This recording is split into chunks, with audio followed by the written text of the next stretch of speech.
Byavuze ngewe cyangwa nundi? Yeah, ni wowe from East Montana. Ni wowe. Okay, reka dushimire Imana. Data ndagushimiye mu izina ryawe ugira rikomeye, uri mwiza, ubereye mwiza, abari muri wowe bose, izina ryawe nirihabwe icyubahiro. Twongeye kugushimira ko twemereye guteranira kuri iyi link kugira ngo twongere dukure mu buryo bw'umwuka, kandi uko turushaho gusoma no kumenya iby'ijambo ryawe niko turushaho guhindurirwa gusa nawe Kristo. Izina ryawe nirihimbazwe. Muri uyu mugoroba twongeye kunezererwa mwami kubw'umwana wawe wateguye kugira ngo yongere atugezeho ibyawe, atugezeho ubutumwa bw'ubuntu bwawe Yesu Kristo, aribwo bwatubatuye kubwo kwizera kwacu. Izina ryawe rishimwe. Rero ndasenze cyane kugira ngo ibyo agiye kuvuga twese atubibemo imbuto, kandi reka imbuto agiye kutubibamo ikure rwose, turushaho kumenya Kristo, turushaho kumenya gusenga mu buntu bwa Yesu Kristo. Turekera aho mwami ibyari bitwuzuye byose bya kera byose byarashize, ubu ngubu turakabutse bundi bushya. Ndasenze kugira ngo buri muntu wese uri bumwumve uko akomeza kumva kuko ijambo rya Kristo ariko ryo rizana kwizera, reka umutima we ufunguka abashe kwizera, yizera ibya Yesu Kristo kuko ari byo tugomba kwiga muri iki gihe dusohoye. Mu izina ryawe rishimwe. Rero urakoze kugiye kubana nawe kuri muri we, kandi ugiye kumukoresha nanone akavuga ibyo wamuhaye byose. Ni mu izina rya Yesu Kristo mbisabye nizeye, urakoze. Amen. Amen. Thank you so much, Miss Montana. Imana iguhe umugisha cyane, uramugisha. Reka twakire Pastor Mano aze atugezeho ijambo ry'Imana. Murakoze cyane.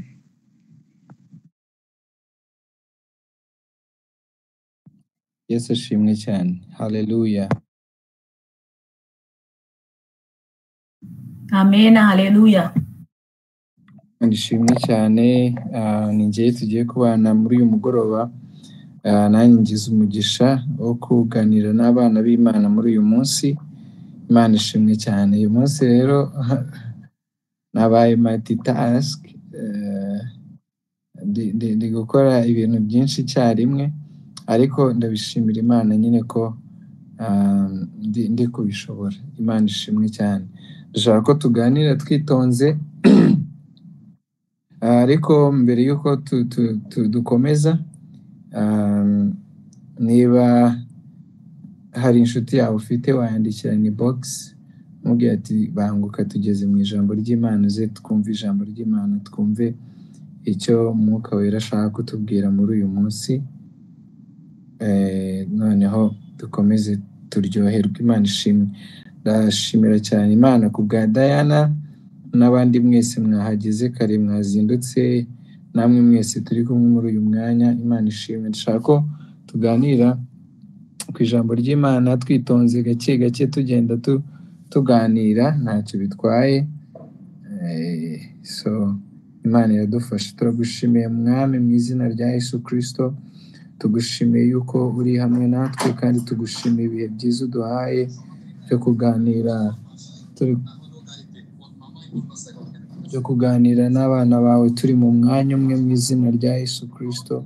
Ngushimiye ibyo wakoze byose, ngushimiye ubuntu bwawe bwinshi butarondoreka mu izina rya Yesu. Uwiteka, dufunguye amatwi, dufunguye imitima, dufunguye ubwenge bwacu kugira ngo twakire icyo Umwuka avugana natwe mu izina rya Yesu. Urakoze, kandi ndakwemereye kugira ngo nkoreshe, kandi Umwuka Wera avugire muri njye mu izina rya Yesu. Amen. Haleluya.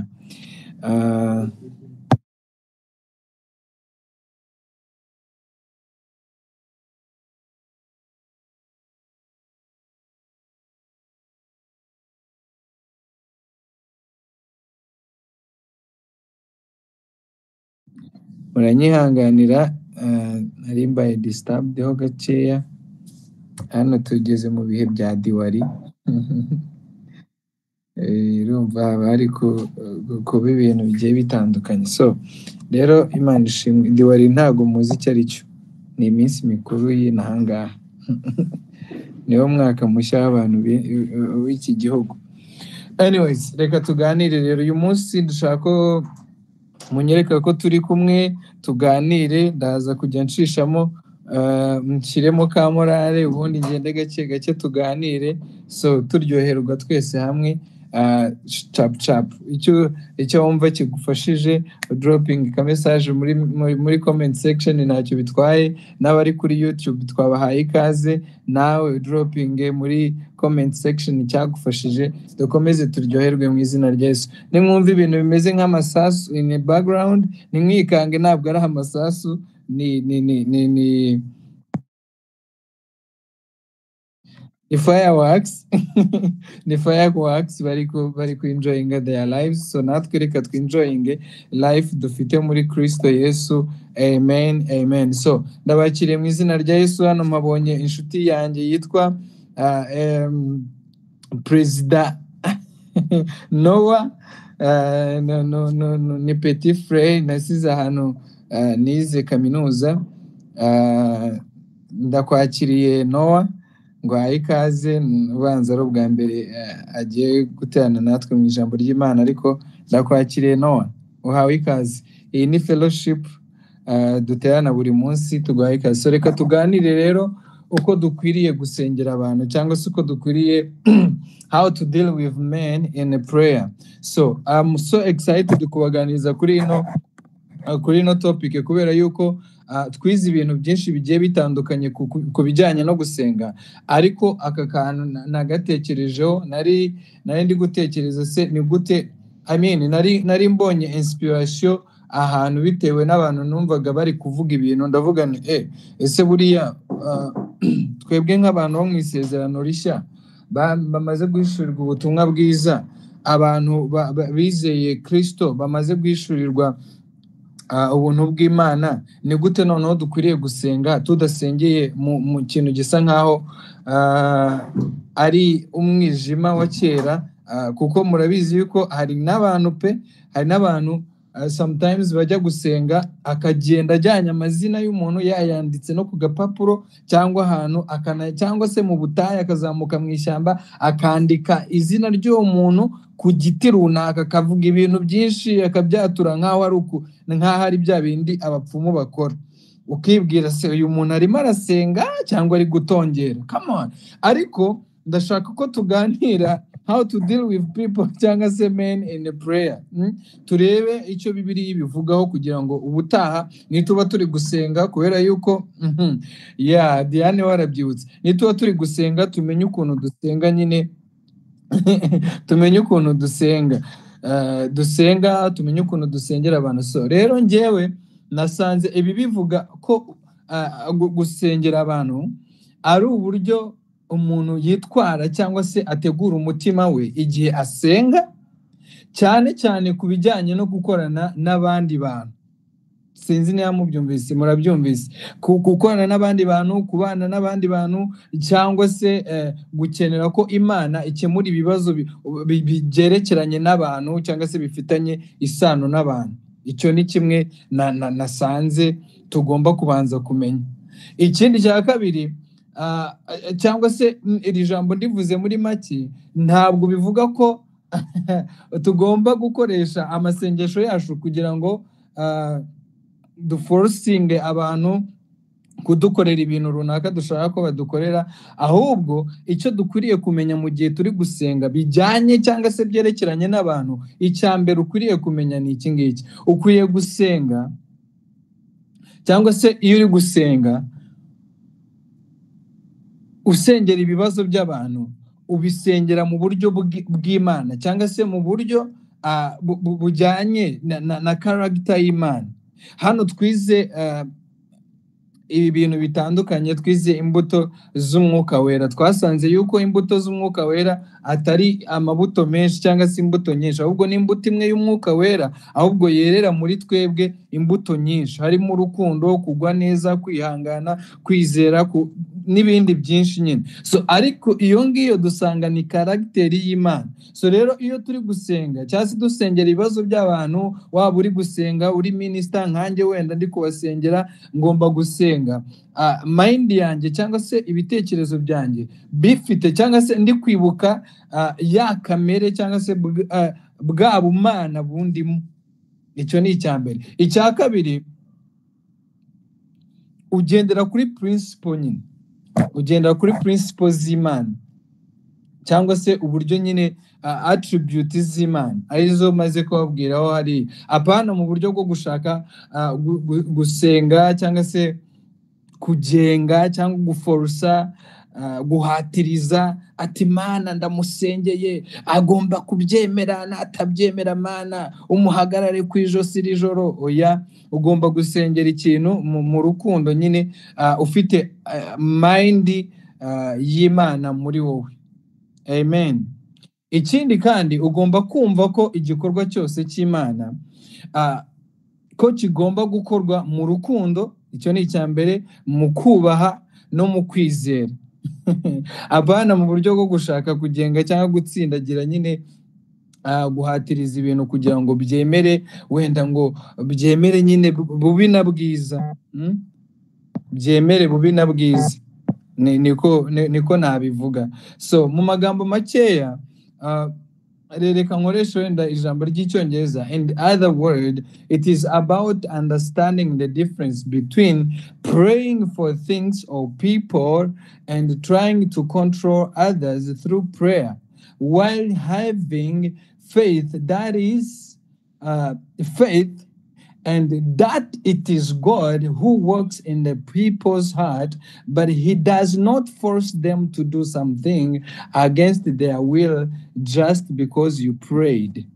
Sinzi na mubyumvise. So mu yandi magambo rero, iyo uri gusenga bijyanye cyangwa se usengera abantu ngo Imana yinterveninge hagati yawe n'abantu, hagati y'ibintu nawe, so ugomba kugira understanding yuko gutandukanya nyine, ukamenya itandukaniro riri hagati yo kumenya gusengera abantu, gusengera ibintu, no kugerageza nyine, niba nabyita kugira control ariko biciye mu isengesho, ariko kandi ufite kwizera mu mutima wawe ko Imana ari igomba gukora mu mitima y'abo bantu urimo urasengera, ariko bitavuze yuko iragenda ngo ibaforce ko bari gukora ikintu cyangwa se bari gukorera ikintu. Imana ntago yagenstinga nyine will y'umuntu ku giti cye. Ubu nk'ubu ngubu Imana ishaka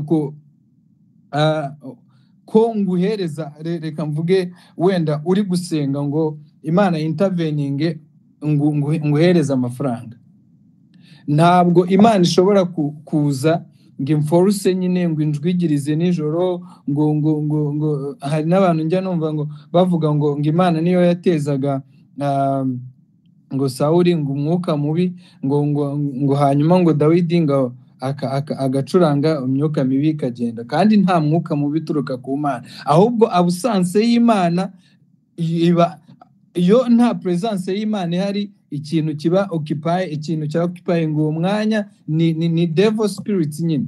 Ariko iyo presence y'Imana iri ahantu, ntabwo devil yagera aho hantu.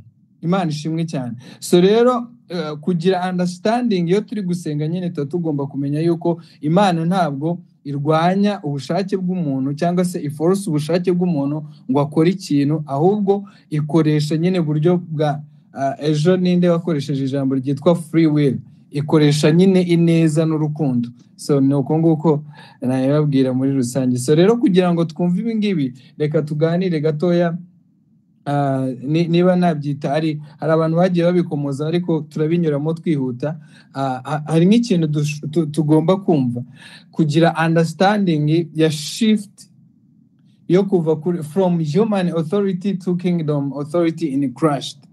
So kuva nyine mu butware bw'abantu cyangwa se bwa human, tukajya mu butware buri muri Kristo Yesu, cyangwa se gusobanukirwa impinduka zo kuva mu butware bw'abantu tukajya mu butware dufite muri Kristo Yesu. Amen. So reka nanjye nkoreshe ya terime bijya gutangira cyangwa se mu itangiro, umugambi w'Imana kuva kera, umugambi w'Imana kuva kera ku muntu. Wenda dusome Itangiriro 1:26-28. Sinzi umuntu uraza kumfasha kudropinga ibyanditswe muri comment section. Ndashaka kubabwira yuko ndashaka kwibutsa umugambi w'Imana kuri twebwe cyangwa se ku muntu. So kugira ngo tugire understanding y'ukuntu turaza kujya dutwara isengesho mu gusengera abantu, gusengera ibintu no gusengera the other things around. So Itangiriro 1:26-28 kansome vuba niyose aho ngo Imana iravuga iti turemo umuntu agira ishusho yacu ase natwe batware amafi yo mu nyanja n'inyoni n'ibisiga byo mu kirere n'amatungo n'isi yose n'igikururuka hasi cyose. Imana irema umuntu ngo agire ishusho yayo afite ishusho y'Imana, niko yamuremye. Umugabo n'umugore niko yabaremye. Imana ibaha umugisha irababwira uti mwororoke mugwire isi mwuzure isi mwimenyereza ibirimo byose. So rero Imana yaremye umuntu mu ishusho yayo kugira ngo ikintu cya mbere yagira ngo akore abe afite ubutware ku isi. Icyo ni icya mbere. Icya kabiri agira ubutware ku nyamaswa, agira ubutware no ku bindi bintu byose biri ku isi cyangwa biri mu isi, n'imyuka yewe iri mu isi irimo, n'imyuka iyo mu isi yose irimo, cyangwa se nabyita devil spirit. Imyuka iyo uzi ko ufite ubutware hejuru y'imyuka mibi yose. Reka mbibutse yuko ubwo butware Kristo yabuduhaye. Navuze ngo muzarambika ibiganza ku barwayi bakire, muzakiza abarwayi, muzirukana abadayimoni mu izina ryanjye, kandi muzavuga mu ndimi. Ibyo nibyo bimenyetso bigumana n'abizera. Amen. So rero icya kabiri nshaka kubabwira, Imana yahaye umuntu ubu butware ngo ayobore ibyo yaremye byose. Imana ibyo yaremye byose, ariko ntiharimo kuyobora abandi bantu. Ako kantu mukumve. So ndagira ngo tugende twubaka gake gake kuri nonuza kugira ngo tuze kumenya uburyo tuzajya structuringa isengesho ryacu kubijyanye no gusengera ibintu, gusengera abantu, gusengera ibintu bigiye bitandukanye. Tumenye ukuntu tumenye ubutware dufite ku bintu, ku bantu no kuri devil spirits. No tumenye ukuntu tuzajya dusenga isengesho, tumenye ngo ni ukunguku, kandi tumenye ko nyine rinakoze rigize effect cyangwa ribaye effective. Amen. Hallelujah. So icya kabiri nshaka kubibutsa, icyo Imana yari igamije mbere nuko umuntu yagombaga gutegeka ibintu n'imyuka harimo hatarimo abantu. Muri kumva ako kantu ndi kugaruramo mu kandi kantu, hatarimo umuntu, hatarimo undi muntu, hatarimo abandi bantu. No muri iyi nyandiko ya Moses ngiye dusomye nyine mu Itangiriro, tubonye yuko Imana yahaye umuntu ubutware bwo gutegeka ibintu byose, inyamaswa, ibintu byose byo mu isi, ariko ntabwo tubonye ahantu yamenshoninze nyine ko umuntu agomba gutwara undi muntu. Right? Niba ubyumvise ugiraga kumwe gutya. Now turi kujana, ubwo muri kugenda mwumva ukuntu tuzajya dusenga. Right? So turi kugendana. So Imana Data rero icyo yifuza nuko abana bayo baba ubwoko bw'abami n'abatambyi. Ako kantu mukandika ahantu. Ikintu Imana ishaka nuko twebwe tugira dominion, tukaba ubwoko bw'abami n'abatambyi. Reka nkwibutse yuko nyine uri umwami n'umutambyi. Petero 2.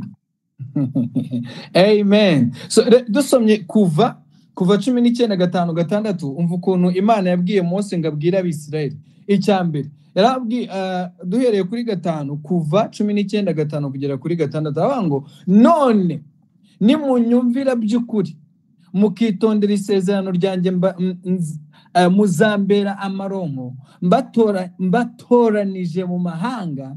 Niba yarakoresheje past cyangwa present, ariko yakoresheje present. Mbatoranije mu mahanga yose kuko isi yose ari yanjye.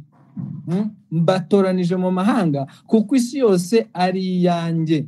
Murumva 6 turavuze ngo kandi muzambera ubwami bw'abatambyi n'ubwoko bwera. Ako kantu mwakumvise ku murongo wa 6.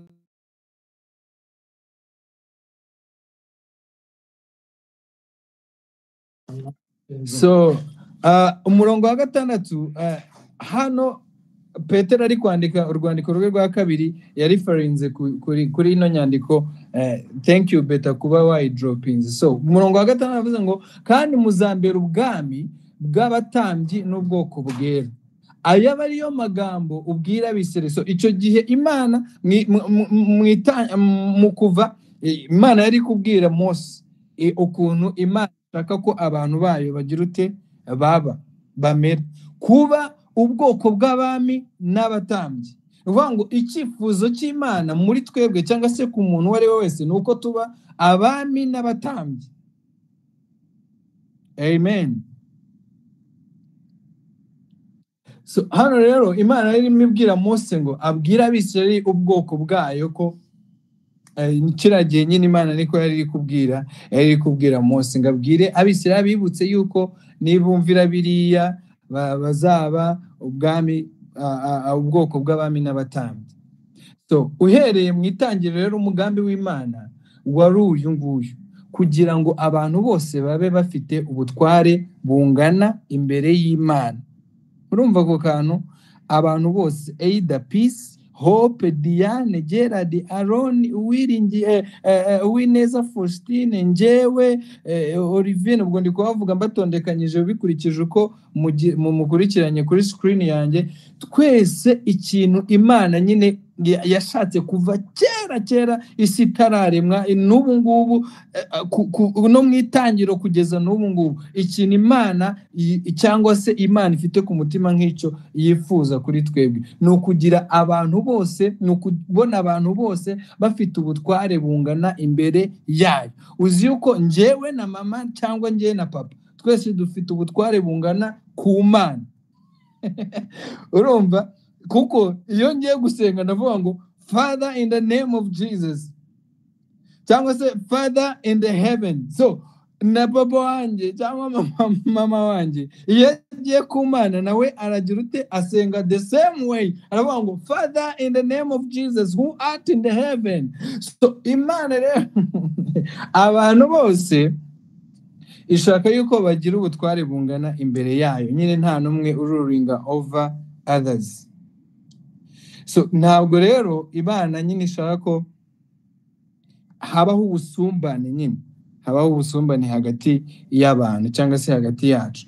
So uwizera wese aba umutambyi n'umwami uri munsi y'ubutegetsi bw'Imana gusa. Umwizera wese ndaza kubabwira kandi kantu nitugera hasi. Umuntu wese wizera, wowe wizeye Kristo, ufite, niba nabyita privilege, yo kuba umwami n'umutambyi ariko uri munsi y'ubutegetsi bw'Imana gusa. That's the will of God ubundi. Ntabwo nyine Imana ishaka yuko njyewe mba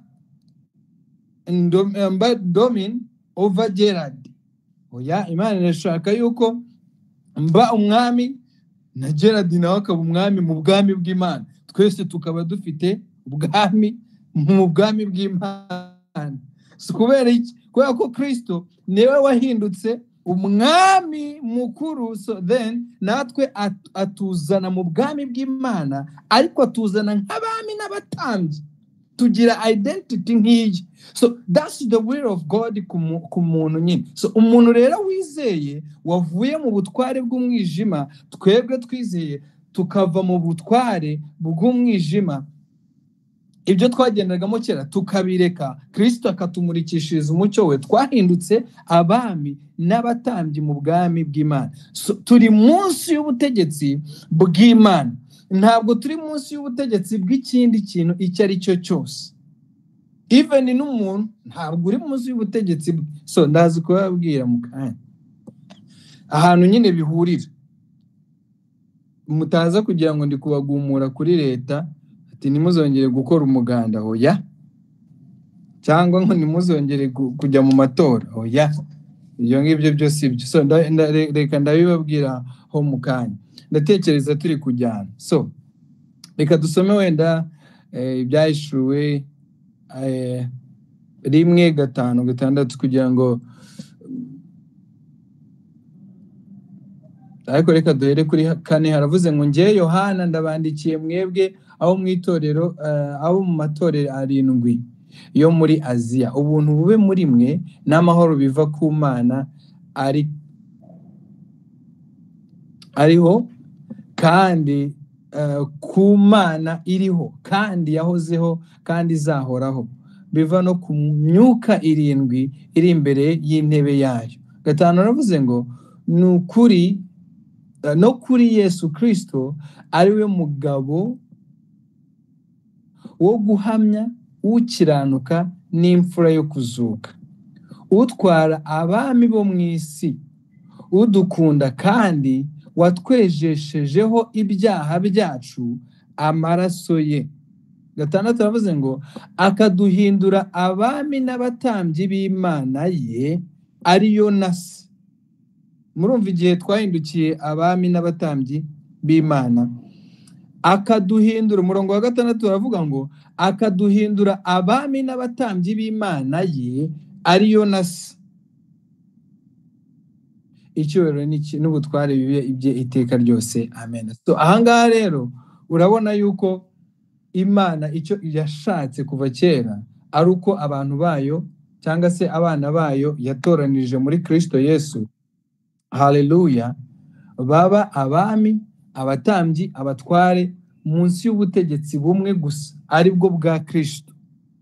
Sinzi niba mubyumvise, aribwo bwa Yesu Kristo. Kuba abami, abatambyi, abatware munsi y'ubutegetsi bumwe gusa, aribwo bwa Yesu Kristo. Apana ubutware cyangwa ubutegetsi bw'undi muntu runaka, n'ubwa Yesu Kristo. Kuko umurongo wa 6 yavuze ngo akaduhindura abami n'abatambyi b'Imana ye ari nayo se. Nuko nguko yabigenje. Urumva system ya Kristo ukuntu yo yubatse. So reka dusome wenda n'ibyahishuwe 5:10 aravuga ngo ukabahindurira Imana yacu kuba abami n'abatambyi kandi bazima mu isi. Hano yakoresheje future tense, ariko ndagira ngo mbabwire yuko we reign, twimana na Yesu, twimanye na Yesu. Haleluya, Imana ishimwe cyane. Imana himbazwe. So ndi gusoma iyo murongo nahise nseka, mu by'ukuri pe nasetse. Ndavuga ngo rero ahangaha biragaragaza yuko mu bwami bw'Imana abantu bose ni abami. Ubundi hano mu isi nta hantu nigeze numva abami barenze umwe mu gihugu kimwe. Hari aho mwe mwabumvise ra? Ariko twebweho muri ubu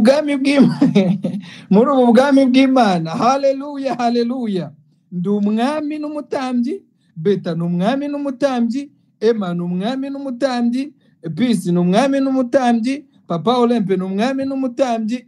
Mbese everyone who is in Christ, umuntu wese uri muri Kristo Yesu, haleluya, haleluya, ni umwami n'umutambyi. Kandi twebwe nta muntu n'umwe nyine like ntabwo ari bwa bwami buterana, oya, ahubwo ubu bwami buri munsi y'ubwami bw'umwami umwe usumba bose, ariho twabonye hejuru avuze ngo akabahindura. Oh my God, Yesu niwe mwami nyine utwara abandi bami bose. Hano rero banza nzongera ngakora etide, hari akantu numvisemo. Uzi ko ubwami cyangwa se abami, umwami w'abami ari Kristo, atwara abandi bami aribo twebwe. Hey my God, mwe mwari muzi yuko ari abami b'isi? Yesu yarivugiye ubwo aravuga ngo ubwami bwanjye si ubw'iyi si. Sinzi niba ibyo bintu mubyumvise. So ariko kandi hejuru twabonye yuko ari we mwami w'abami. Hey, haleluya, ni umwami w'abami. Uvuga ngo niwe mwami w'abami aribo twebwe. Imana ishimwe cyane. Abo bami ntabwo ari abami bategeka isi. We know that he has overcome those prince of peace. Prince of the world. Ariko twebweho hano ijambo rivuze ngo ni umwami w'abami, ni umwami mu bandi bami aribo twebwe. Haleluya. Niwe mwami uyoboye twebwe bami bandi, ariko niwe waduhinduye abo bami, niwe waduhaye ubwo butegetsi. So niyo mpamvu arayobora twe tugakurikira. Imana ishimwe cyane. Kandi ku ngoma yiwe buri mwami wese aratwaye, atwariye muri we. Oh my God, hangaha natangaye cyane. My God, Jesus, nawe wumva ubwo buntu twagiriwe. Imana ihimbazwe cyane. So nuzajya ugenda uje uvuga uti ngenda umwami utwawe n'undi mwami w'abami witwa Kristo, kandi mu bwami bwe harimo abandi bami. Glory to God, hallelujah. Imana ishimwe cyane. So rero reka turebe gatoya ku nkomoko y'ubwami bw'abantu. Inkomoko cyangwa se ubutegetsi bw'abantu, ubuyobozi bw'abantu ntibwari umugambi w'Imana. Ibyo bintu mwari mubizi ko Imana itigeze ishyiraho ubutegetsi bw'abantu cyangwa ubuyobozi bw'abantu. Ntabwo Imana ariyo yigeze ivuga ngo iki gihugu kizagira umuperezida, abantu bazagira umuperezida, abantu bazagira umwami. Ubwami n'ubutegetsi buno mubona nyine mu isi, no more whatever, bituruka ku bantu, byakozwe n'abantu n'umuntu nyine. Reka mbahereze ujuzi ahantu byaturutse. Iyo usomye Itangiriro, nabyanditse hano, mu Itangiriro hari umugabo witwa Pelegi. Urumva? Umugabo witwa Pelegi.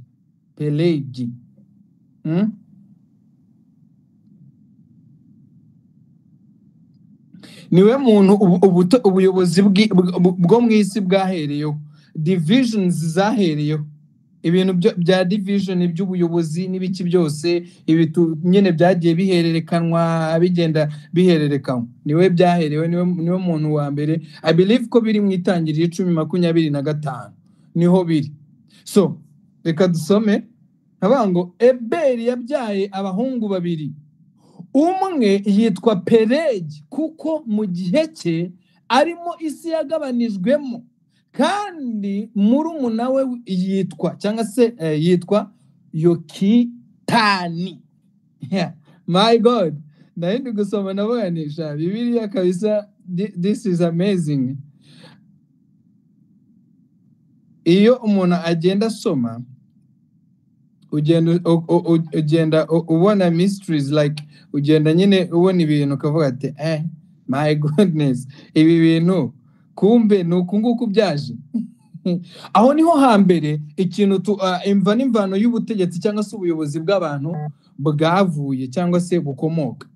Utwo n'utuntu tw'utujuzi mba ndi kugenda mbashyiriramo kugira ngo tugende twumva ukuntu isengesho ryacu tuzajya turyarayininga nyine dukurikije abo turi bo muri Kristo Yesu, ab'Imana yatugizebo, noneho nuko systeme y'isi yavutse cyangwa se ikora cyangwa se iri gukora. Amen. So reka turebe n'ahandi hantu ikintu cy'ubwami cyavuye. Ayo mpamvu nababwiye ngo ubundi ubuyobozi ntago umugambi w'Imana wari uko uhereye mu Itangiriro nyine. Ntago Imana ishaka ko abantu bayobora abandi. Muri kubyumva? So reka turebe noneho ikintu cyabaye ku Bisirayeli muri Samweli wa mbere 8:5 kugera kuri 7. Avuze ngo baramubwira bati, dore uri umusaza kandi abahungu bawe ntibagendana ingeso nziza nk'izawe. None rero utwimikire umwami ajya ducira imanza nk'ayandi mahanga. My God, ariko iryo jambo ribabaza Samweli ubwo bavugaga bati, uduhe umwami wo kujya aducira imanza.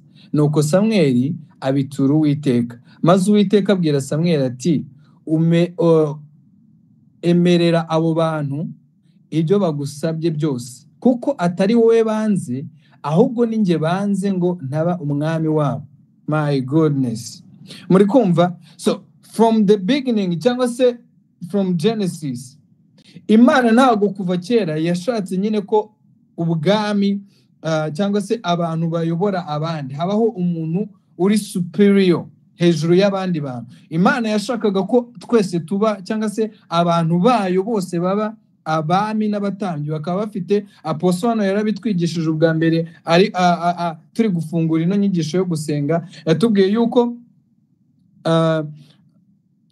kubera kugwa nyine k'umuntu ariho hagiye hava ibi bintu bya division, umuntu akaba ari umuntu abantu bakahinduka abantu bikubira. Ariko kandi umugambi w'Imana wari uko abantu bagira dominion hejuru y'ibintu byose, nta umuntu uri supreme hejuru y'undi, abantu bose ari abami n'abatambyi bo mu bwami bw'Imana, nk'uko twari tumaze kubibona hariya, nk'uko Yesu yaduhinduye abami n'abatambyi muri iki gihe, muri iyi ngoma ya Kristo. Haleluya, Imana ishimwe cyane.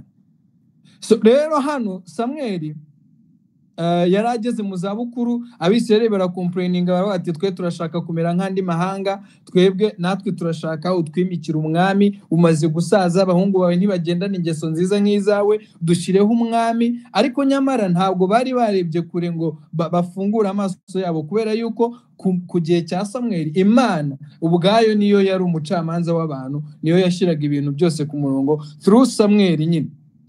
Ko nyine God in partnership with man, Imana nyine ikorera imirimo mu bantu bayo yaremye, ariko kandi ishaka yuko abantu bose baba bafite dominion. So rero hano Abisirayeli babwira Samweli bati rero udushakira umwami, turi kubona aho uri mu zabukuru, uri mu bagenda.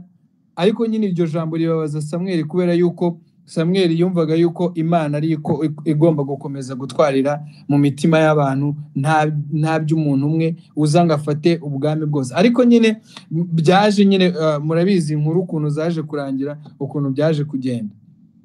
So ariko rero hano ndi gusoma aya magambo nasanze sometimes nyine hari igihe uba uri gusenga usaba Imana ikintu mu by'ukuri atari umugambi wayo, cyangwa se atari cyo cyifuzo cyayo kuri wowe, ariko kandi kubera yuko wagishegeye cyangwa se wagishatse, wakiririye, aribwo bushake bwawe, ariyo will yawe nk'umuntu, Imana ikakurekera nyine ayo mahitamo. Kuko twabonye yuko Imana ntabwo ishobora guhata amahitamo y'umuntu. Iyo usabye Imana ngo Mana ndashaka kuzamuka umusozi iminsi 7, njyeyo nicareyo nsenge mareyo iminsi 7, imvura ikagukubitirayo iki ukamanuka warwaye ibicurane, Imana ntabwo yakubuza kuzamuka uwo musozi kuko nibyo ushaka. Ni urugero nyine nari nkoresheje.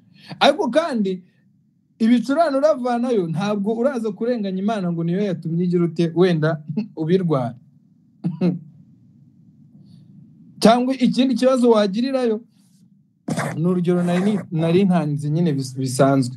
So rero Imana ntabwo igirwanya nyine ubushake bw'umuntu, ahubwo nyine irakureka ikakurekera amahitamo yawe, kuko Imana ntabwo ari dictator. Irakureka, ni umubyeyi, ni loving father, ikakurekera amahitamo yawe. Ariko ikintu kimwe isigarana ni urukundo rwayo kuri wowe. Ikomeza kukwereka urukundo rwayo nubwo wamesinga up, ariko ikomeza gushowinga ikomeza kukwiyereka muri ibyo byose, ikagenda ikwereka ineza yayo. Goodness y'Imana ikomeza kubana na. Niyo wasenga ugasaba ikintu ugahatiriza ikintu rwose kitanagufitiye inyungu, Imana inabibona yuko ntacyo kikumariye, ikurekera amahitamo yawe, even though nyine nyuma yaho muri ayo mahitamo intervening ikagenda ikurwanirira. Urugero rworoshye cyane twarufatira nko kuri Abraham. Sara yaramubwiye ngo genda ugira uko wigenza ku muja wacu, aragenda agira uko yigenza. Ariko nyamara Imana hari undi mugambi mwiza uruta uwo Sara na Abraham bari batekerejeho, yari ifite kuri Abraham na Sara. Ariko nyine bagira uko bigenza ku ruhande. So Imana nta nubwo yigeze ibuza Abraham. Kubera iki? Kubera ko nyine umuntu afite amahitamo, kandi Imana nicyo kintu yamuhaye, iramurekera. Ariko nyuma yaho nyine Imana ikomeza kuintervening, igasoza umugambi wayo, kuko Imana he never gives up on me, on you. Ntabwo nyine Imana ishobora giving up kuri twebwe. So rero reka dukore sum up y'aka kantu, tuvuge ngo ambabwire ngo ingoma ebyiri tubonye hano cyangwa se ingoma tubonye hano y'Imana, tubonye n'ingoma ya Sawuli. Abantu basabye Sawuli niwe waje gufata ingoma. Muri icyo gihe abantu Abisirayeli icyifuzo cyabo cyarasubijwe, Abisirayeli bahabwa umwami ariwe witwaga Sawuli, ariko ntabwo cyari icyifuzo cy'Imana, uretse ko Imana yemereye abantu icyifuzo cyabo kikagerwaho. So rero hano reka turebe icyakurikiyeho nyuma y'uko bisabiye umwami. Icya mbere, bahawe umwami ariwe witwa Sawuli, ariko ubu bwami bwa Sawuli bugaragaza ubutegetsi nyine abantu bishyiriyeho, cyangwa se ubushake bw'abantu mu busabe bwabo.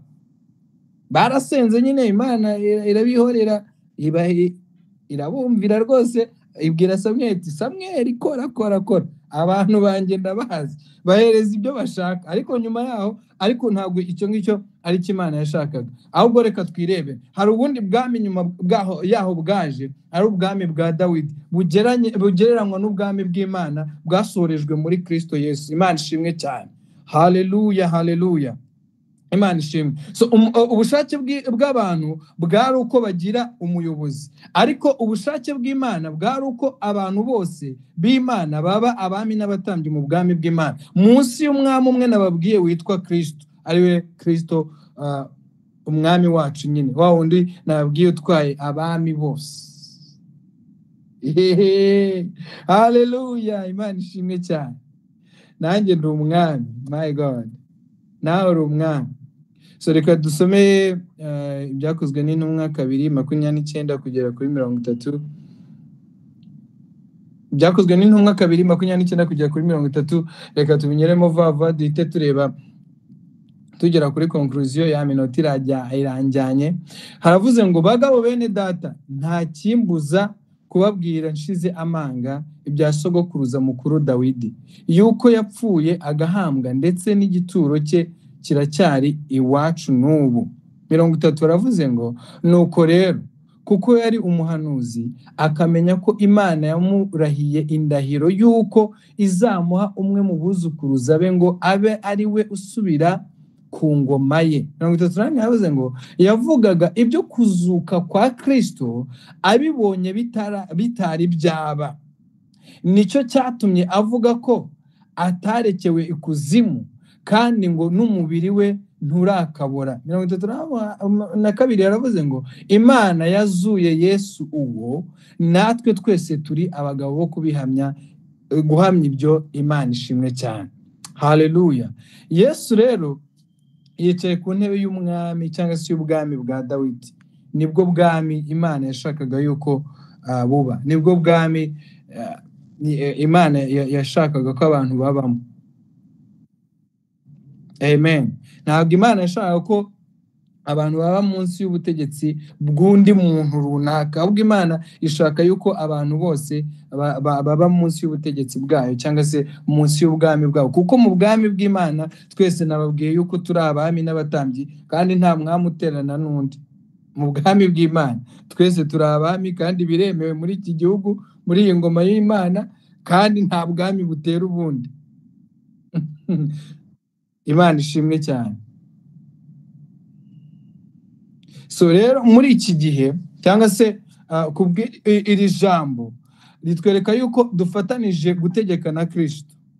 Amen. Ariko ibyo ngibyo ntabwo bivuze yuko tuyobora cyangwa se dutegeka abandi bantu. Tuyoborana na Kristo, ariko ntabwo bivuze yuko tuyoborana abandi bantu.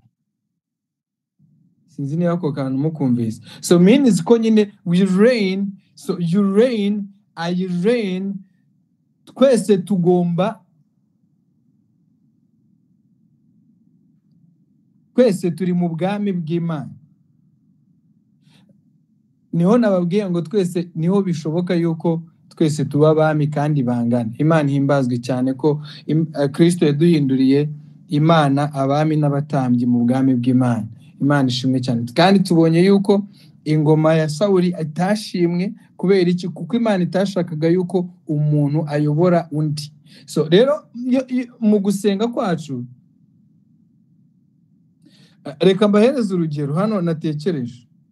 Reka mbabwire yuko nk'ubu ngubu ntitwaje gusenga, nk'ubu ngubu hano turi wenda 25, ariko buri muntu wese waje hano gusenga nta muntu wagiye kumukurura ngo amushyiremo ikiziriko ngo aze hano guterana. Hari umuntu wagukuruye, uretse ko nyine ubuntu bw'Imana buri muri wewe bwakuzana. N'ikimenyimenyi hari abo twahamagaye, wenda hari abo ushobora kuba wahamagaye cyangwa wandikiye bakakurya sini. Kubera iki? Abantu nyine bafite umudendezo, amahitamo y'abantu ntabwo wagira ute. Ni umwami ku giti cye, ni umwami kabisa mu bwami bw'Iso. Rero buri muntu wese nyine afite right zo gukora icyo ashaka mu bwami bwa Data. Amen. Ariko nyabona mujye muze dusenge. Mujye muze dusengane.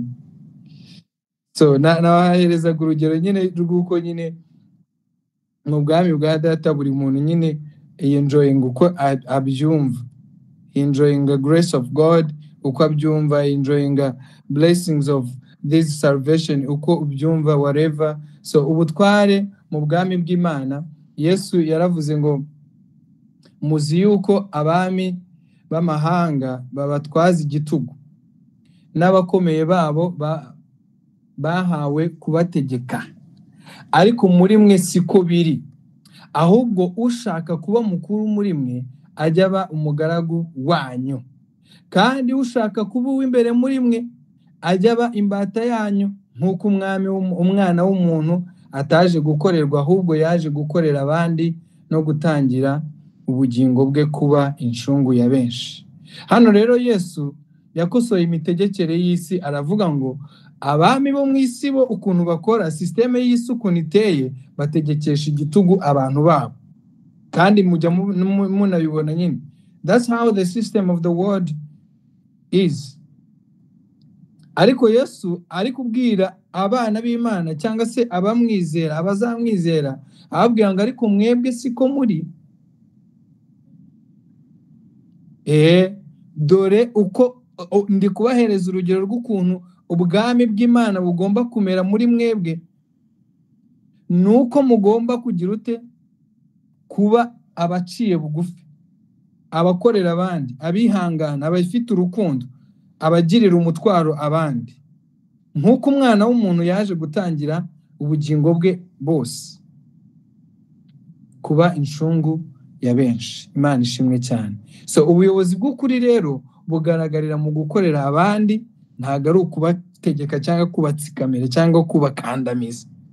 Muri kubyumva? So rero niyo turi gusenga rero, iyo turi gusenga, I believe ko ari Paulo wandikiye Timoteyo, aramubwira ngo nusenga ujye usengera n'abatware b'ibihugu, usengere abayobozi, kubera yuko iyo hari amahoro n'ubutumwa bwiza bukomeza kubwirizwa, ariko hatari amahoro persecution iba imeze nabi. Alright. So mu bwami bwa Kristo ubuyobozi bushingiye kuba icyitegererezo n'urukundo, si ukwerekana imbaraga cyangwa igitinyiro. I believe ko muri kunyumva. Kumvira rero muri ubu bwami bw'Imana bikorwa ku bushake, nta muntu uguhata, nta muntu ugutsindagira ngo ariko wakizeye Kristo, ngo ariko ngo wambabariye ukizera, ngo kandi ugahita utangira kumutera ubwoba, ngo kandi nutizera ngo urapfa rwose, ngo nugera hari imbere urapfa. Ntago ari uko nguko mu bwami bw'Imana bimeze. Ubwami bw'Imana nta gitugu, nta gitutu, n'ubwineza. So rero reka mbibutse ubutware dufite ko kugira ngo tujye mu gusenga cyangwa tumenye ukuntu tugomba gusenga. So ntabwo dusengera abantu, nyine cyangwa se ntabwo dufata ibihe by'amasengesho kwa kundi.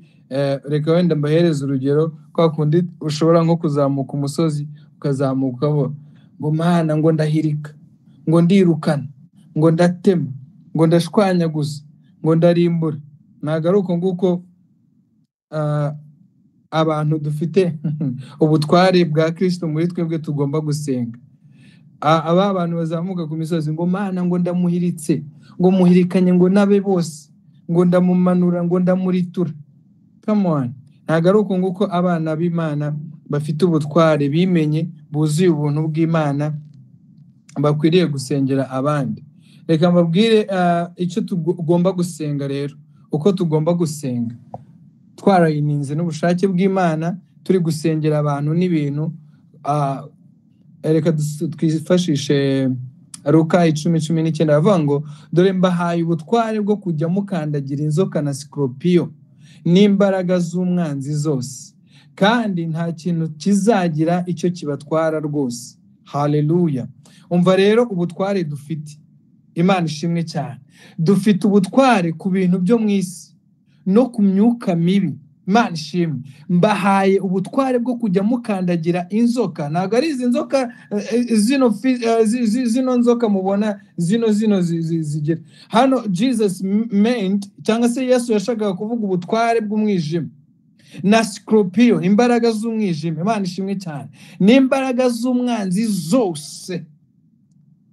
Hari umupasiteri wigeze kuba ari gutanga urugero kuri ibi ngibi ngo hari abakristo nyine bajijwe, then uretse ko nyine ibyo ngibyo nabyo tubifiteho ubutware, kuko twabibonye mu itangiro ko umuntu Imana yamuhaye ubutware ku bintu byose yaremye. Imana ishimwe. Ariko hari abantu bakoresha uyu murongo mu bujiji, then bakajya gufata inzoka. Hari n'abandi bafata inzoka bakazishyira mu ntuza mu mavazi bakazijyana muri church ngo come ngo touch ngo you can never die. So inzoka ikabaritura, inzoka zikabaritura. So ntabwo ari ibyo ngibyo Yesu yashaka kutubwira. Yashaka kutubwira yuko dufite ubutware hejuru y'imbaraga z'umwijima. Imana ishimwe cyane. So rero dufite ubutware ku bintu byo mu isi no ku myuka mibi, si ku bushake bw'abantu runaka cyangwa se ubuzima bw'abandi bantu. Ntabwo ari ubuzima bw'abandi bantu dufiteho power nyine, dominion. Ngo Diane niba wenda nkoreshe Diane nk'urugero, Diane niba agufitiye ideni uhita umuzamukana ku musozi ngo Mana ngo ndamusengeye ngo nta kintu na kimwe ngo azigera akora ngo kigende neza ngo mpaka banje kunyishyura. Ubwo ngubwo abari nk'ubupfumu nyine, buri gusenga umeze nk'uri gupfumuza. Oya. So ugusenga kwacu kugomba kwarayininga nyine n'urukundo rw'Imana, kugomba kuba kuri aligned n'ubushake bw'Imana na understanding dufite kuri Kristo. Understanding icyo ijambo ry'Imana rivuga nuko ugomba gusenga. Icyakora ikintu nababwira hano, iyo uri gusenga dealing with men mu isengesho, ushobora gusenga intervention y'Imana ikamuvinga mu mutima w'uwo muntu, kubera yuko wiri y'uwo muntu niyo yonyine igomba gucenjinga, cyangwa se ubushake bw'uwo muntu bwonyine nibwo bushobora gucenjinga situation wari urimo ikaba ari yihinduka. Haleluya. Ndagusengeye mu izina rya Yesu Kristo kugira ngo muri iki cyumweru cyangwa se muri iyi minsi uri gusengera ahantu wadepoje runaka, may the Lord intervene in your situation mu izina rya Yesu Kristo. Imana yohereza umwuka wayo mu mitima y'abantu muri iriya ofisi, umwuka w'Imana kuvugira utaragerayo mu izina rya Yesu. Haleluya. Niba ubyakiriye tera haleluya cyane. Imana ishimwe cyane. Niba hari ahantu wadepoje, may the Spirit of the Lord intervene before you reach there. The Spirit of the Lord intervene. Ariko ntabwo ndi kubabwira ngo mugende musenge muvuge ngo Mana ngo ndamusengeye ngo ndamuritura ngo rwose ngo ndamuhambira ngo ninjya kuvuga umuntu uceceke. Oya, ntabwo ari uko nguko nshaka ko dusenga. Ahubwo may the Spirit of the Lord intervene through the hearts of men, kugira ngo icyo Imana ishaka gisohora kuri wowe gisohore through that man. Kuko ubushake bw'uwo muntu butahindutse ntabwo Imana yamutsindagira. Imana ntabwo iforce umuntu gukora ikintu runaka. Never. God can never force you. Ntabwo ibaze. Reka mbahereze urugero. Ntabwo muzi umugabo witwa Nowa wabwirije imyaka 120 good 120 years, arabwiriza abantu bo mu muryango we n'ibisimba bimwe na bimwe, aba ari byo byemera kujya mu nkuge, aba ari byo byemera ubutumwa bwiza. So rero ntabwo ari wowe uzajya kubwiriza umuntu ngo umutere ubwoba umubwire uti nutihana urarimbutse urapfuye Imana iguciye amaguru. Oya, mubwira urukundo rw'Imana, mubwiriza agakiza n'umurimo Kristo yakoreye ku musaraba. Hari abantu abajene tujya duhangana kuri status bakunda gupostinga ngo mwabantu ngo mugiye gupfira mu byaha byanyu, ngo umuriro ngo utwika ukongora ngo ugiye kumanukira ku mitwe yanyu, ngo nimushake ngo mwirukanke ngo umuhungu umujinya w'Imana. Umujinya w'Imana se ko yawirunze kuri Kristo hanyuma agahanirwa ibyaha by'abantu, wowe uri kumva ufitiye impuhwe abantu kuruta Imana yabaremye? Come on. So rero tugomba kumenya uko tugomba kwarayininga isengesho ryacu n'uburyo dupreachinga. Iyo tumaze kumenya kudiringa n'abantu, tumenya uko twarayininga isengesho ryacu n'umugambi w'Imana cyangwa se the will of God ku bantu b'Imana ndetse no ku bintu. Kandi iyo tumaze kumenya ubutware dufite n'icyo tubufiteho, nibwo tumenya uburyo tugomba gusenga. So reka twihute cyane. Hano nanditse urugero ndabani ariko nanjye byigeze kumbaho, by the way. Hari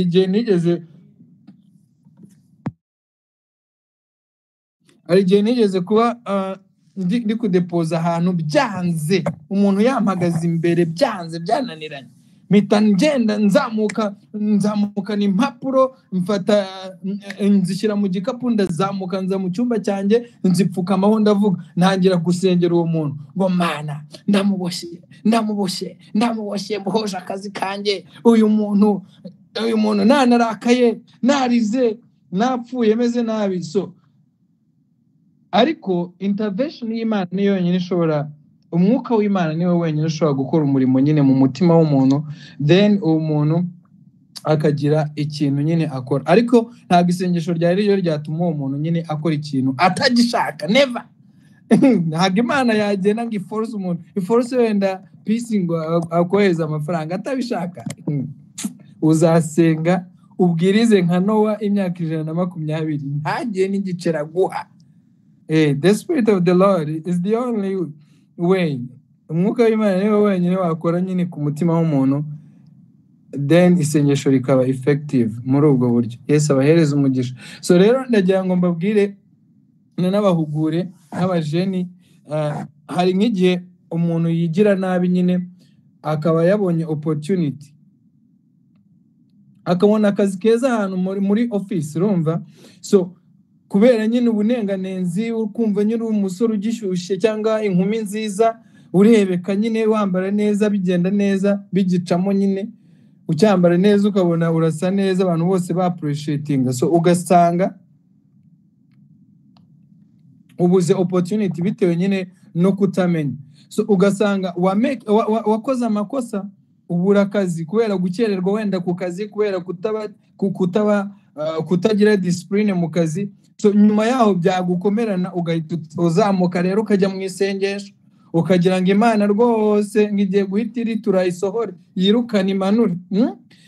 Ugatangira gusenga amasengesho nk'ayandi ya Eliya, ngo ndamanura umuriro mwami, ngo ndamanura umuriro kuri boss, ngo nadasohoka muri iyo office, ngo ndamusohora muri iyo office. Kubera iki? Kubera ko utazi nyine uburyo ugomba kudiringa n'abantu. So niba ufite akazi gakore neza, niba akazi kawe gatangira saa 4, jya ku kazi saa 4, ukora akazi kawe, ugere ku kazi saa 4 w'umukozi mwiza, umunyeshuri ufite discipline mu ishuri udakererwa, umuntu mwiza nyine w'Imana, ufite attribute z'Imana. Ariko ibintu bitazagukomerana ejo kubera indiscipline, kuba indiscipline cyangwa kutubahiriza igihe bakwirukana mu kazi, ugahita uzamuka imisozi ati Imana aka kazi niwe wari warakampaye, ngo none ngo umwana w'umuntu, uwo mwana w'umuntu niwe wakaguhaye, ntabwo Imana yavuye mu ijuru ngo ikagwe. Ngo uyu mwana w'umuntu yanyitambitse, ngo arashaka ngo kumbuza umugisha wanjye, ngo none ngo ndamusohora muri iyo office, ngo Mana ngo ndaburizamo imigambi ye, ngo mu izina rya Yesu. Izina rya Yesu ryararenganye. So biradusaba ko nyine tumenya uko tugomba tugomba understandinga umutima w'Imana uko udiringa n'abantu, noneho no kwarayininga isengesho ryawe n'abantu. Imana ishimwe. Haleluya. Aho sinabajyanye kure bene da, reka dusoze. Reka dusoze. Abafilipi 2:13 turavuga ngo kuko Imana ariyo ibatera gukunda no gukora ibyo yishimira. 14 aravuga ngo mukore byose mutitotombana mutagishanya impaka. Imana ishimwe cyane. Imana niyo itera abantu gukunda no gukora ibyo yishimira. That's all. So reka twihute.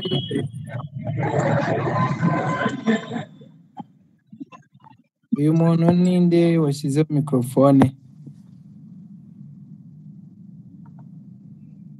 So reka twihute tugere ku musozo.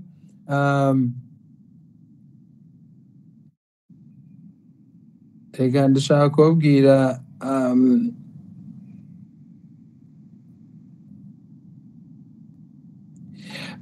reka ngere kuri conclusion.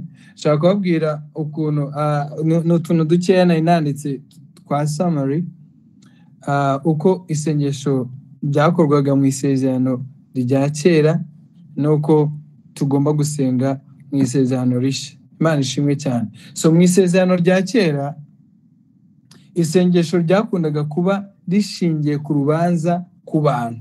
Ni za ngero nyinshi nagiye mbahereza nyine. So byari ijisho ku rindi.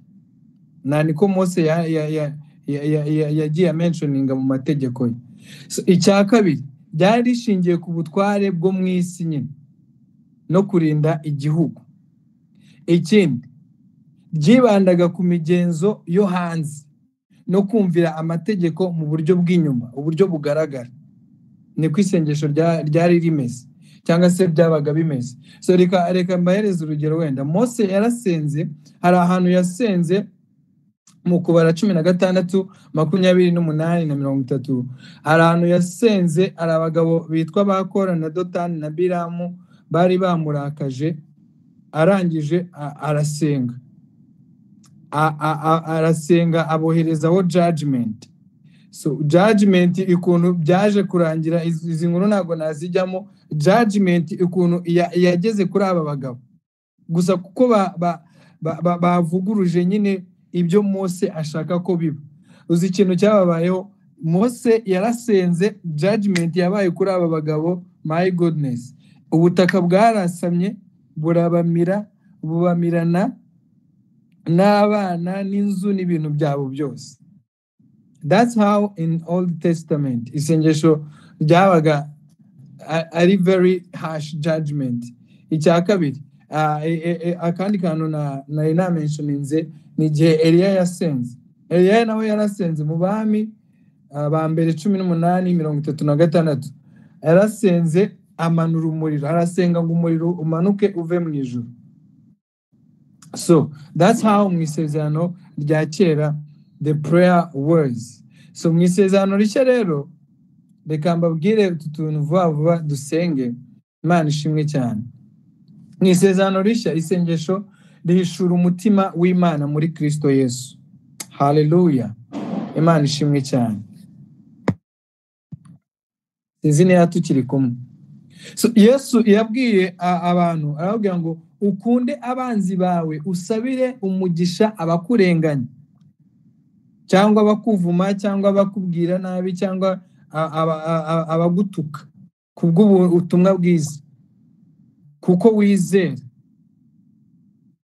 Matayo 5:44 niko avuga. Ariko njyeweho ndababwira nti mukunde abanzi banyu, musabire ababarenganya, nibwo muzaba abana ba So mu ijuru, kuko ategeka izuba rye kurasira ababi n'abeza, kandi abakiranuka n'abakiranirwa abavubira imvura.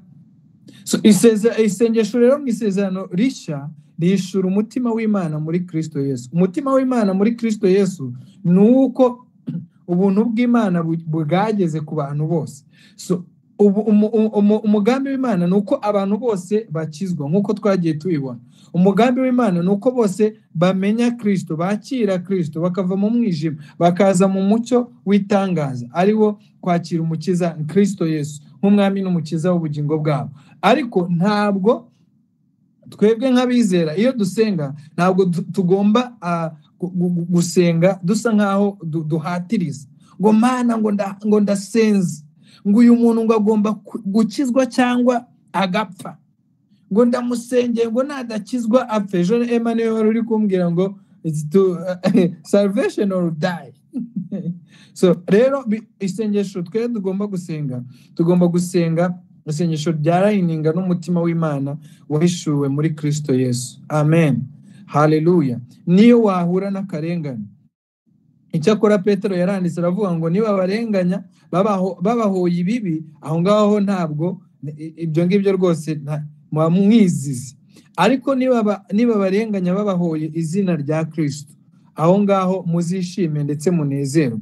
Amen. Nino sans nabivugamo ko ariho tugomba gusabira abaturenganya, gusengera abadutuka kubera ubutumwa bwiza n'ubuntu bw'Imana. Kandi witegure, hari poste ya apostle nabonye yuko iyo umuntu atangiye kuvuga Kristo, iyo umuntu atangiye guhishura ubuntu bw'Imana, iyo utangiye kubwira abantu ukuntu bababariwe muri Kristo Yesu, bahindutse abana b'Imana, urubanza bababariwe ibya kera n'iby'ubu n'iby'ahazaza, bakiriye imbabazi z'Imana, ugatangira kubabwira ngo ntabwo kwihana ari uguhora usubiramo ibyaha. So inshuti zawe zimwe na zimwe ziraguhinduka, aho gutangira no kuba iciro ry'imigani mu nshuti zawe. So uba witeguye, iyo utangiye kumenya guhishura umutima w'Imana muri Kristo Yesu, uba witeguye persecution. Niko babagabo byabagendekeye bari kubwiriza Kristo, abafarizizi n'abasadukayo babajyanye muri gereza, barabakubita barabadiha, ariko nyuma yaho n'ubundi ntabwo bacitse intege, bakomeje kubwiriza Kristo. Imana ishimwe cyane. That's how we have to pray. Kandi bagiye mu isengesho barasenze bashimira Imana, ntabwo basengeye abariya bantu ngo babarege ku Mana, ngo Mana ngaba abantu ngo ugomba kuduhorera rwose, ngo nabo ngo baba batwaye imodoka ikabata mu muringoti, ngo bakumva ukuntu barenganyije abakozi b'Imana. Oya, barasenze bashimira Imana gusa, kandi baka n'imbaraga zo gukomeza kugira boldness yo kuvuga ubutumwa bwiza. Imana ihimbazwe cyane. So dusengera rero abantu ngo bakira agakiza, apana kubasengera ngo barimbuke. Kandi ntabwo tubikora mu buryo bwo kubahata cyangwa tubahatiriza nyine. So uko umwizero uyu munsi agomba senga ari mu bumwe na Kristo Yesu, yicaye hamwe na Kristo mu bwami cyangwa mu butware bwe nk'uko turi abami n'abatambyi muri Kristo Yesu. Reka dusubike. Ndi kubona nakoresheje iminota myinshi, ariko icyo Imana yifuza nuko twarayininga amasengesho yacu n'umutima w'Imana mu rukundo, mu guca bugufi, mu kwizera, mu kwihangana, tugasenga tudasabira abantu ibibi ku Mana, ahubwo dusabira abantu agakiza n'imbabazi z'Imana n'ubuntu bw'Imana n'umucyo wa Kristo kubarasira. Imana yohereze umugisha. Kandi muri iki gihe tugomba gusenga tuyobowe n'umwuka wera. Ntabwo dusenga duhatiriza dushyiraho amategeko. Tugomba gusenga mu izina rya Yesu. Ntabwo binyura mu mbaraga no gukanga ngo iri joro naryamye ngo ndota mbona ngo inka zikwirukaho, kugira ngo wumvishe uwo muntu yuko ngo amaze igihe adasenga. Ntabwo ari uko nguko tubwirira abantu ubuntu bw'Imana. Yesu abahereze umugisha. Ndabashimiye cyane, kandi ndabasengeye kugira ngo umwuka w'Imana aduhishurire uburyo bwiza dukwiriye gusengera abantu, atari ukujya kubarega cyangwa guhatiriza Imana ngo nitabikora ngo umurimo wayo wagawe. Oya, ntabwo ari icyo ngicyo Imana ishaka muri iki gihe. Ahubwo tugomba gusenga Imana, imitima y'abantu bakaba convinced, urukundo rw'Imana rukabasaga, then bakenjoyinga the grace of God in Christ Jesus. Amen. Father, in the name of Jesus, we thank you for this night. Kubw'ubuntu bwawe bwinshi n'ijambo ryawe uganirije imitima yacu mu izina rya Yesu. Turagushimiye yuko umwuka wera arakomeza kutuganiriza no kuduha gukora icyo Imana cyangwa Kristo ashaka ko dukora muri iki gihe mu izina rya Yesu. Amen. God bless you, muri umugisha. Amen. Amen. Amen, amen. Thank you so much. God bless you so Pastor Ivan much. Rwumugisha, urakoze for baptizing us in this truth, ko turi abami n'abatambyi kandi buri muntu wese ari we, kandi nuko dukwiye gusenga muri igihe cya none cy'isezerano rishya. Imana iguhe umugisha, uri umugisha, turawukwaturiye. Hanyuma nabonye hari umushyitsi twagize yahanitse n'ikiganza, akaba ari papa wanjye. Nishimiye ko yaje kubana natwe, wenda hari nk'iki yaba yabonye cyangwa se yadusagiza, reka muhe umwanya adusuhuze. Nimba hari n'undi mushyitsi urimo ntari yaza kudusuhuza. Papa Diane, umwanya ni uwawe.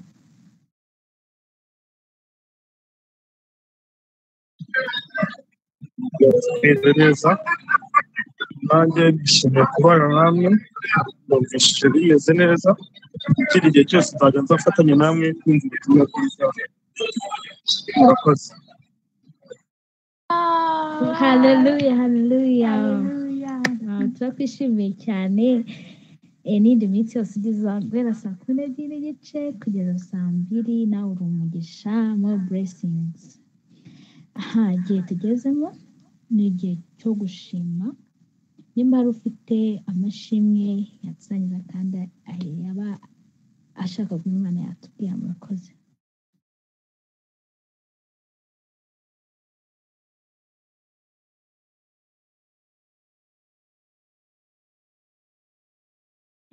Mwazamura ikiganza ubishaka. Ahita ashima Imana, murakoze.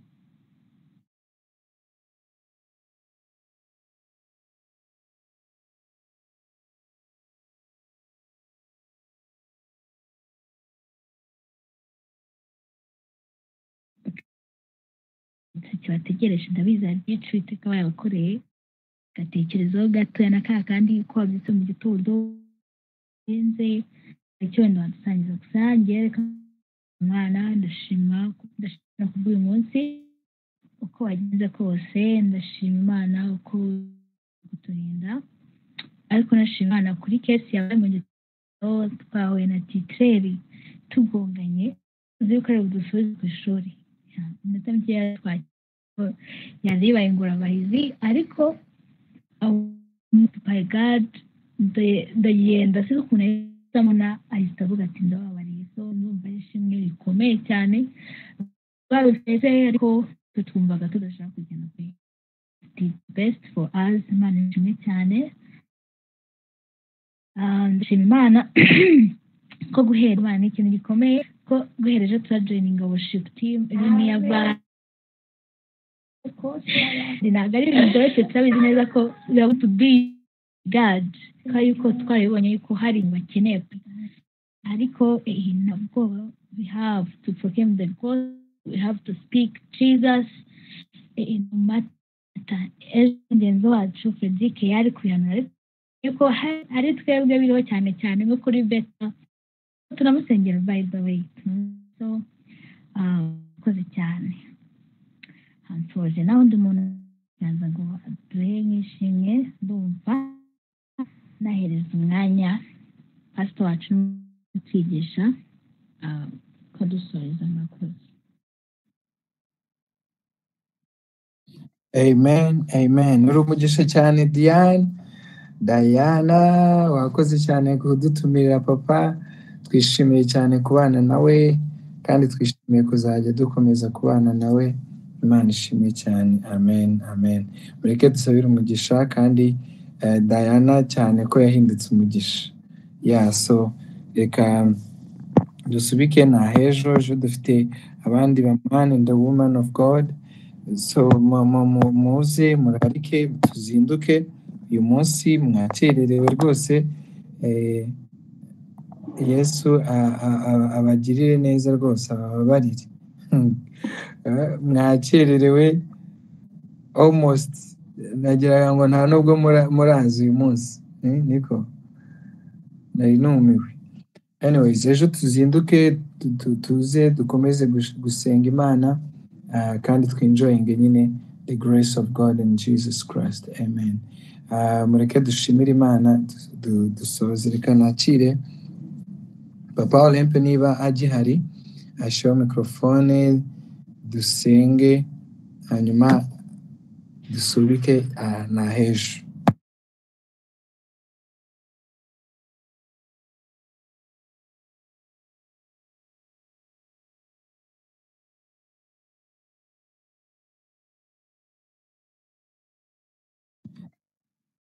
Papa Olympe yanyumvise? Man of God, nakumvishe. Adusenge. Father, in the name of Jesus, tugushimiye ishimwe twumvishije, ijambo twumvishije, umukozi wawe watwigishije ijambo ryawe, ubuntu n'imbaraga, urukundo no kugirirwa neza nawe nibikomeze biganze kuri twebwe mu izina rya Yesu.